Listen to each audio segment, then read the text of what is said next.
क्या कभी इस बात पर गौर किया गया है कि एक इंसान की जिंदगी किसी कच्चे हीरे की तरह होती है? बिल्कुल।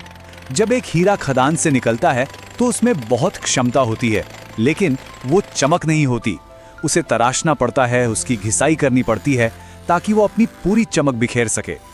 कमाल की बात यह है कि प्राचीन वैदिक ग्रंथों ने भी मानव जीवन को बिल्कुल इसी नजरिए से देखा था। उन्होंने एक इंसान को एक अनगढ़ पत्थर से एक बहुमूल्य रत्न में बदलने के लिए एक पूरा का पूरा रोड मैप तैयार किया।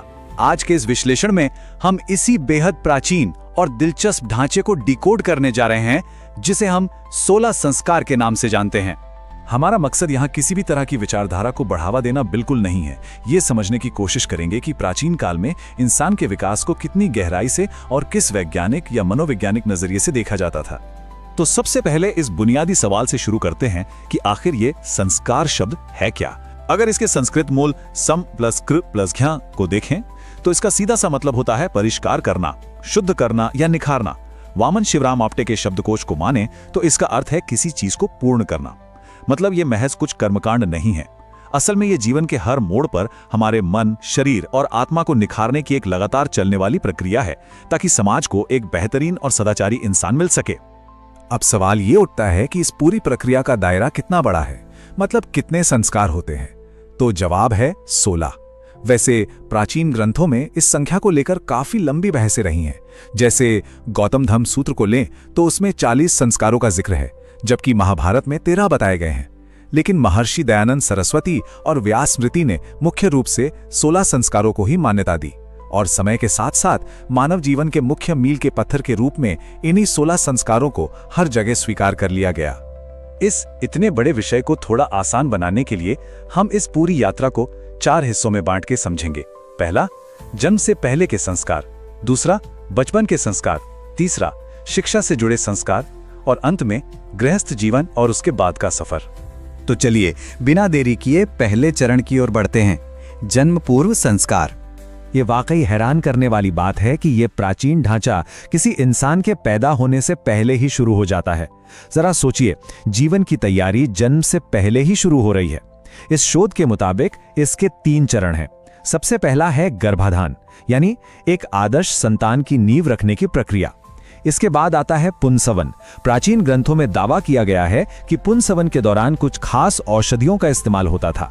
जैसे अथर्ववेद में शमी पेड़ की जड़ के उपयोग की बात कही गई है। और फिर तीसरा है सीमंतोन्नयन, जो गर्भ के चौथे या 5वें महीने में होता है।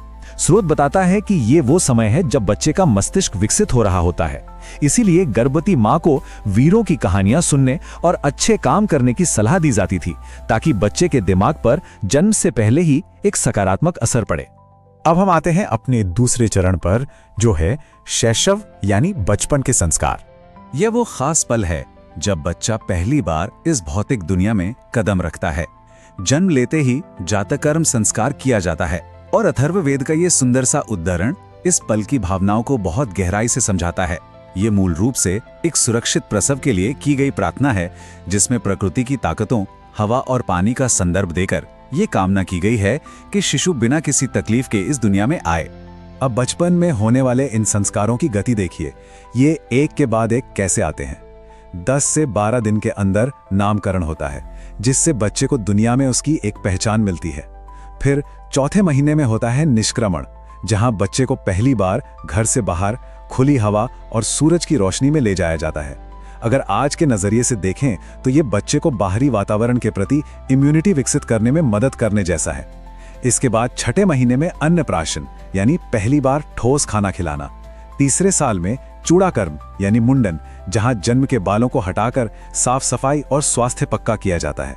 और फिर कर्णवेद यानी कान छिदवाना। सबसे दिलचस्प बात तो यह है कि प्राचीन चिकित्सक सुश्रुत के मुताबिक ये सिर्फ सजावट के लिए नहीं था, बल्कि कुछ खास बीमारियों से बचाने के लिए भी किया जाता था। यहां से बचपन पीछे छूटता है और हम तीसरे चरण में कदम रखते हैं, शैक्षणिक संस्कार। अगर हम अपने उस कच्चे हीरे वाले उदाहरण को याद करें तो ये वो चरण है जहां उस हीरे को सबसे ज्यादा और सबसे सख्ती से तराशा जाता है। यहाँ स्क्रीन पर भौतिक और आध्यात्मिक जन्म के बीच की इस तुलना को ध्यान से देखिए। ग्रंथों का मानना था कि इंसान का पहला जन्म जो माता पिता से मिलता है वो महज एक भौतिक जन्म है, लेकिन असली जन्म तो उपनयन संस्कार को माना जाता था, जो कि एक आध्यात्मिक और बौद्धिक जन्म है और गुरु के मार्गदर्शन में होता है। यहीं से ब्रह्मचर्य की शुरुआत होती है, जहां वेदों का ज्ञान लिया जाता है और एक बेहद अनुशासित जीवन जिया जाता है। इसीलिए उपनयन के बाद इंसान को द्विज कहा गया, जिसका मतलब है वो जिसका 2 बार जन्म हुआ हो। और जब ये कड़ी शिक्षा पूरी हो जाती है तब समावर्तन संस्कार होता है। आज के समय में इसे समझना बहुत आसान है। ये प्राचीन काल का यूनिवर्सिटी ग्रेजुएशन या दीक्षांत समारोह ही है। इतने सालों तक एक कठोर और अनुशासित जीवन जीने के बाद छात्र अब वापस समाज में जाने के लिए तैयार होता है। इस समारोह में छात्र के कपड़े, उसका पहनावा और उसका खानपान सब बदल जाता है, क्योंकि अब वो समाज का एक जिम्मेदार और पढ़ा लिखा सदस्य बनने जा रहा है। चलिए अब जीवन के आखिरी और सबसे लंबे चरण की बात करते हैं, गृहस्थ और उसके बाद का जीवन।